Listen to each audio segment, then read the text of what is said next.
Radio Sucesos 101.7 FM presenta su noticiero Sucesos con Milton Pérez y Verónica Larrea. Un periodismo libre para una democracia plena. Los hechos y las opiniones de los sucesos que marcan nuestro tiempo.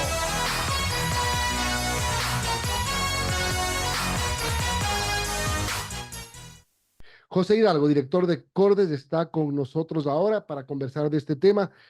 Hola José, gracias por acompañarnos. Primero, estamos a pocos días de que se cumpla el plazo del proyecto económico urgente que plantea la elevación del IVA al 15%. Ya está definido el texto para el segundo debate, va a ser al 15 por 24 meses y al 13% de manera definitiva. ¿Esto es lo que necesita el país? Buen día. Buenos días, Milton. Muchísimas gracias por la invitación. Un gusto conversar contigo. No, en realidad el país necesita un incremento impositivo de manera permanente.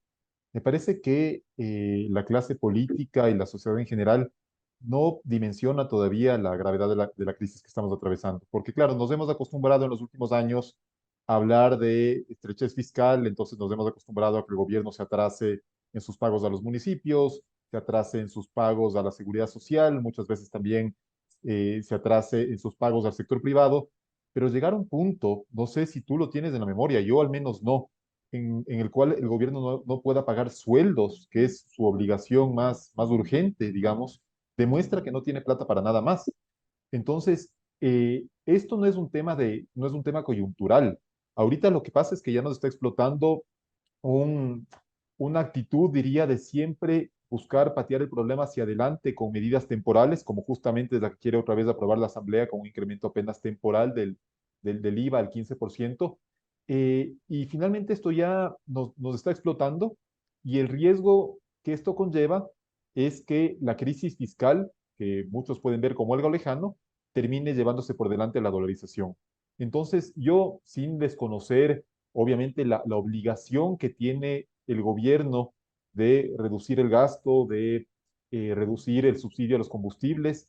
Creo que es urgente que los ecuatorianos sepamos que el gobierno también necesita incrementar sus ingresos permanentes que le permitan cubrir al menos los gastos más urgentes o más básicos, como serían salarios, transferencias a los hogares pobres, transferencias a la seguridad social, pago de la deuda. Es decir, creo que lo que está haciendo la Asamblea es otra vez poner un parche cuando ya se ve en estos momentos que esas medidas parche nos están costando caro. Ahora, subir el IVA de manera temporal es parche, subirlo de manera permanente no sería parche. O sea, digamos, tener un IVA del 13% de manera definitiva son menos de 500 millones de dólares al año. Es mínimo, la mínima parte de lo que se necesita, por lo menos en estos momentos.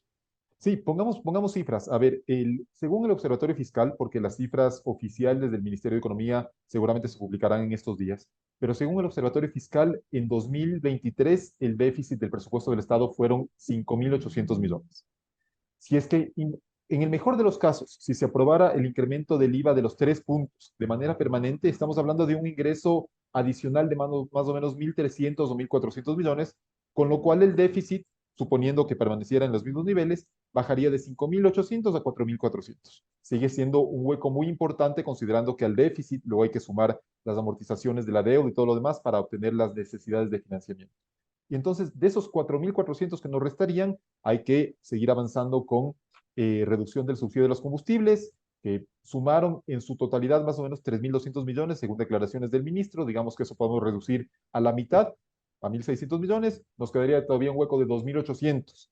Y entonces ya no creo que podamos alcanzar el equilibrio fiscal, pero si de esos 2.800 conseguimos un recorte importante en gastos, sobre todo nosotros estamos poniendo en debate las transferencias que reciben los municipios y prefecturas desde el presupuesto del Estado y por los cuales muchas veces no dan ninguna cuenta. Entonces ya estaríamos hablando de una situación todavía deficitaria, pero manejable, porque además de este tipo de medidas darían lugar seguramente a que el gobierno pueda tener acceso nuevamente a financiamiento internacional, que de momento está cerrado. El problema es que si se autoriza únicamente un incremento del IVA de 3 puntos por 2 años, en el año 2026, que además tenemos vencimientos de deuda bastante fuertes, vamos a estar otra vez en lo mismo. Entonces, yo no creo que A ver, porque el Fondo Monetario seguramente ya aprendió lamentablemente la lección con el Ecuador, de que aquí las medidas de consolidación fiscal suelen ser únicamente temporales. El propio gobierno del expresidente Lazo llevó adelante una reforma tributaria que aumentaba la presión sobre las personas de mayores ingresos y luego el mismo gobierno la revirtió. O si no, se han tomado medidas, por ejemplo, a las ventas de las grandes empresas y fueron impuestos que duraron 3 años, porque obviamente son impuestos que distorsionan la actividad económica, pero no hemos tomado, que yo recuerde, en los últimos años ninguna medida de carácter estructural, que insisto, no tiene que venir únicamente por el lado de los ingresos, sino también del gasto, pero ya los ecuatorianos creo que estamos a poco de darnos cuenta de que esta situación fiscal no es algo que afecte únicamente a quienes dependen del fisco, sino que realmente puede llevarse, insisto, la dolarización por delante. Ahora, hablemos un momentito, José, del subsidio a los combustibles. 3.200, dijo el ministro de Economía. Le quitas el gas doméstico, que es un tema mucho más explosivo que la gasolina. Le quitas el diésel, que son dos rubros importantes en el marco de los subsidios. Y te quedas con la gasolina Ecopaís y Extra, porque la super está liberada, digamos. Eh, 1.500 millones más. Ahora, el tema es cómo focalizar el subsidio a los combustibles, cómo ser justo con la focalización del subsidio a los combustibles. Y yo diría, Milton, lo de quitar el diésel, yo no estaría de acuerdo. Lo del gas de uso doméstico es más comprensible porque el impacto social, claro, es mucho más fuerte, porque es el combustible que se usa en la mayoría de los hogares ecuatorianos para cocinar. Entonces ahí no hay mucha vuelta que darle, digamos. Sabemos que hay desperdicio en piscinas, en contrabando, en industrias que utilizan gas doméstico, pero bueno, tal vez podemos hacernos un poco de la vista gorda con eso, pero en el tema del diésel, no sé si recuerdas, además, hubo o se conoció hace poco esta decisión de la comunidad andina de que en las estaciones de servicio, en las gasolineras del Ecuador, camiones de los países vecinos tienen el derecho a cargar el diésel al precio subsidiado del Ecuador. Entonces, no estamos Claro, subsidiando increíble. únicamente al enemigo actual, que es el narcotráfico y que seguramente lucra y se beneficia de los precios de los combustibles subsidiados, sino que ahora también resulta que estamos destinando una parte de los recursos de los contribuyentes ecuatorianos o del Estado ecuatoriano para que camiones de otros países también puedan tanquear a precios subsidiados. Entonces, yo creo que más bien el tema de la focalización se tiene que centrar sobre todo en el tema del diésel, porque si es que se incrementa el precio de ese combustible, obviamente habría un impacto sobre el precio del transporte público y eso es lo que uno buscaría evitar, porque eso sí, obviamente afecta muchísimo. Digamos, una familia de 4 miembros que gana el salario básico, si es que el transporte público pasa de 25 o 30 centavos a 50 o 60, el impacto en el bolsillo es importante. Entonces, el gobierno lo que debería buscar es incluir al diésel, perdón, dentro de los combustibles cuyo subsidio se va a reducir, pero en ese caso en particular, buscar las medidas compensatorias para evitar un impacto significativo o un impacto en general sobre los hogares pobres. El tema de la gasolina es un poco más fácil. La mayoría del consumo se destina a la clase media alta hacia media o media alta hacia arriba, que tenemos la suerte de tener un vehículo propio. Ahí habría que ver cómo tratar el tema de los taxis o de las camionetas en el sector rural. Pero yo insisto en que el diésel tiene que estar dentro de los combustibles cuyos subsidios se reduzcan. ¿Cuán importante es el rubro del diésel en los subsidios? Es cerca de la mitad del total. Entonces, no estamos hablando de un combustible cuyo subsidio es poca cosa. De los 3.200, no tengo la cifra exactamente a la mano, pero más o menos la mitad debe corresponder a diésel. Entonces, si es que dejamos ese combustible de lado, insisto, además, finalmente ya nos estamos dando cuenta, bueno, ya sabíamos antes que esto beneficiaba también al narco, pero que ahora también eh, camiones de Perú y de Colombia puedan venir con el tanque semi vacío a llenar el tanque acá con recursos del Estado ecuatoriano, realmente no tiene ningún sentido.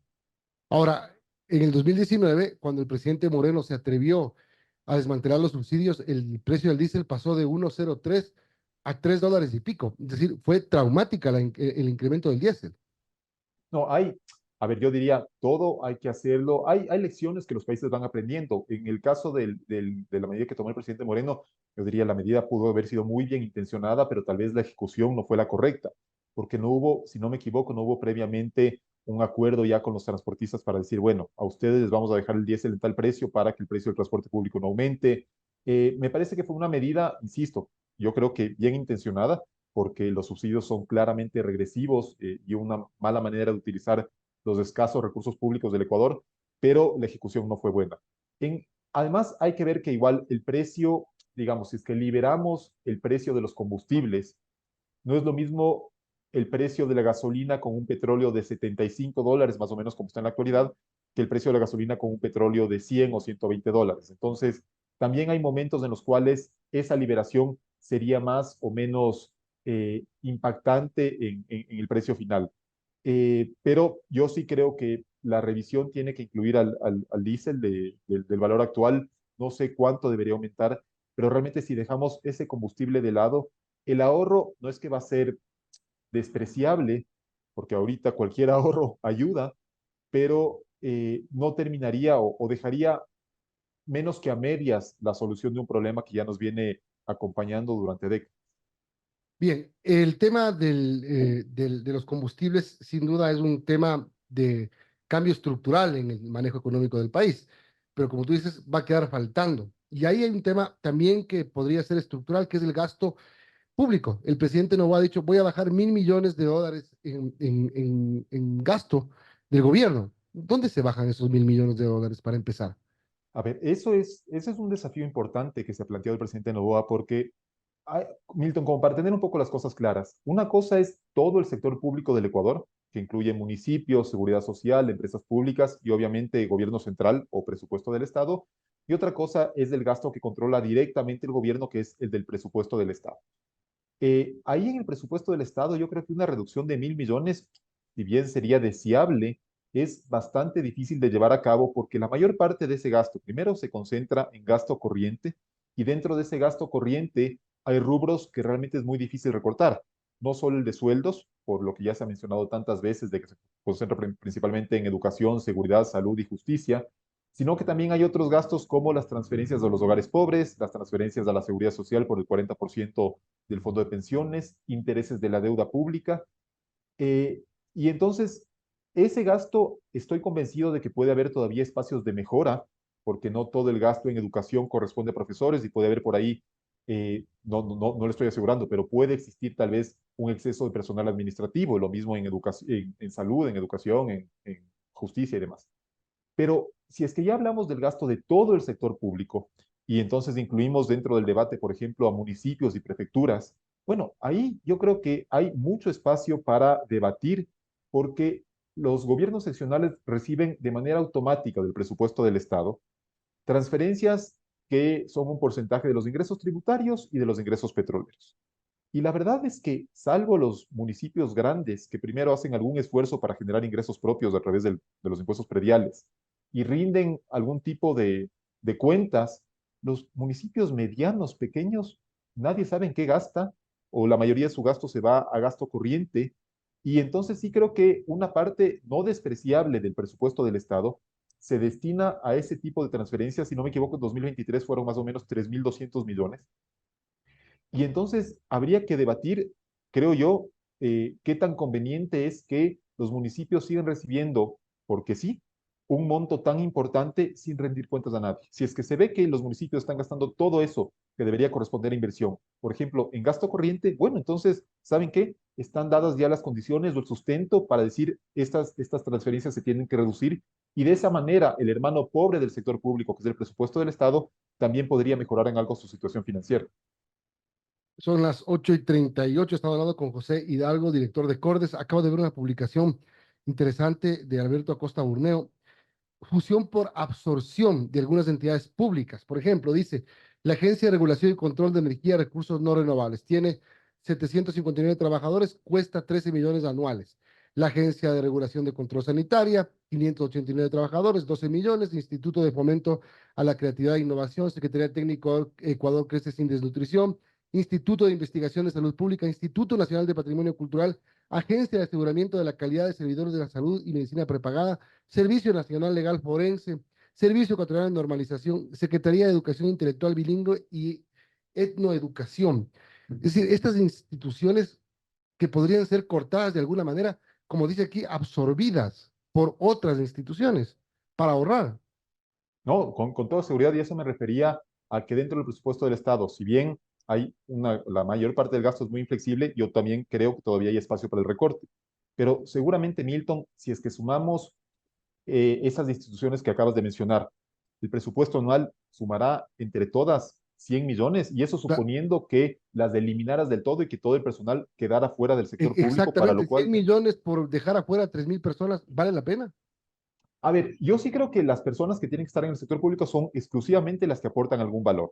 Ujú. Entonces, si es que hay personas que no están aportando ningún valor, lamentablemente tienen que salir del sector público. Pero suponiendo, primero, que todas las personas quedaran fuera, suponiendo que hubiera plata para indemnizarlas, porque tampoco es cuestión de que las dejas en la calle sin una indemnización. Seguramente muchas de esas personas tienen nombramiento y las liquidaciones son sumamente costosas. Pero suponiendo que eso ocurre, que cerramos todas esas instituciones, si es que el ahorro son de unos 100 millones, 200 en el mejor de los casos, no es que digo que sea poca plata, pero recordando el déficit que mencionamos al inicio de la entrevista de casi 6.000 millones, se ve que es insuficiente. Yo creo que estamos en un punto en el que, conscientes de que a muchos ecuatorianos no les gusta pagar impuestos porque no sienten una retribución en cuanto a los servicios públicos que reciben a cambio. Bueno, la verdad es que sí hay mucha gente que depende del Estado en educación, en salud, en prestación de servicios judiciales. Y la verdad, y obviamente ahorita en seguridad, todos estamos pidiendo por mayores niveles de seguridad. Y una última pregunta, José. Perdón. Ajá. Entonces, lo que decía es, más allá del ahorro que se pueda hacer en esas instituciones que lucen, al menos a primera vista, poco útiles, insisto, estamos en un punto realmente crítico y necesitamos ingresos adicionales inmediatos para el presupuesto del Estado. Ahora, una última pregunta. Acabo de ver esta noticia de que el FMI le da 4.700 millones de dólares a Argentina. Entiendo. ¿Cómo está nuestro tema con el Fondo Monetario Internacional? Tenemos deudas de casi 10.000 millones hasta el 2026, si no estoy equivocado. ¿Ecuador puede acceder a más créditos de multilaterales? Bueno, de hecho, Argentina también, los fondos que viene recibiendo son en gran medida para pagar créditos anteriores del fondo, ¿no? El Entonces, préstamo para es pagar como, préstamos. exacto. Y lo que sí hay que mencionar es que en buena parte esta liberación de recursos a la Argentina se explica por medidas que viene o que intenta tomar al menos el gobierno de Javier Milei. En el caso del Ecuador, yo sí creo que el fondo estaría dispuesto a ayudarnos en la medida en que los ecuatorianos también querramos ayudarnos a nosotros mismos. Es decir, no podemos llegar a tocar las puertas del fondo y decir, oigan, saben que estamos en guerra contra el narcotráfico, necesitamos plata, pero no queremos aumentar impuestos, ni reducir subsidios, ni reducir el gasto público. Porque en ese contexto el fondo, que además no tiene solo al Ecuador tocando las puertas, sino seguramente a muchos países, y esto se lo he escuchado a Simón Cueva, que entiende muy bien del funcionamiento del fondo, eh, no tiene incentivos para prestar al Ecuador. Entonces, si queremos tener un nuevo acuerdo con el fondo que a su vez facilite la obtención de créditos de otros multilaterales, el Ecuador tiene que darse una mano a sí mismo. E insisto, tiene que venir de tres medidas: reducción de subsidios, incremento permanente de ingresos tributarios y reducción permanente del gasto público. Creo que así va a ser más fácil no solo ya reducir la magnitud del hueco fiscal, sino también poder acceder a créditos de multilaterales, empezando por el Fondo Monetario. Gracias, José, por habernos acompañado hoy. Muchísimas gracias, Milton. Estás muy bien.